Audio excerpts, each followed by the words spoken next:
স্বাগতম জনাইছোঁ মোৰ মিনি ব্লগলৈ। আৰু দেখিছে কি ধুনীয়াকৈ নতুন ৰূপ এটাত গামোচা, পাঞ্জাবী আৰু ধুতি। যিহেতু কৰ্তব্যৰ মাজতে সময় দিব পৰা নাছিলোঁ, গাঁৱতে সংকীৰ্তন প্ৰতি বছৰে ওলায় আৰু সেইহেতুকে এতিয়া বৰ্তমান যাবলৈ ৰেডি হৈছোঁ আৰু যাওঁ। কেনেকুৱা লাগিছে জনাব।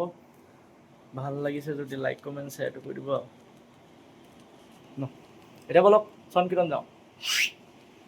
এয়া সংকীৰ্তন পালোহি আৰু সংকীৰ্তন দেখিছে কি ধৰণে নাম প্ৰসংগ গোৱা হৈছে। আৰু ইয়াত দেখিবলৈ পোৱা গৈছিল যে আমাৰ আজো ককাহঁতৰ দিনৰেই এই নাম কীৰ্তন প্ৰতি ঘৰ মানুহে ঘৰে ঘৰে গোৱা হয় বহাগ বিহুৰ সময়ত। আৰু দেখিছে কি ধৰণে গোৱা হৈছে।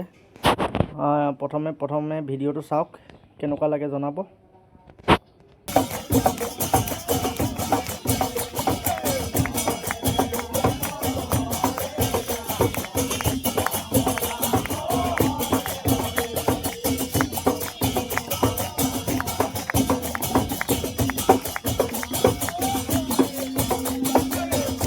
আৰু দেখিছে কেনেধৰণে গোৱা হৈছিলে। আৰু মোৰ নতুন নতুন ব্লগ পাবলৈ মোৰ চেনেলটো লাইক কৰক, ছাবস্ক্ৰাইব কৰক আৰু কমেণ্ট কৰক।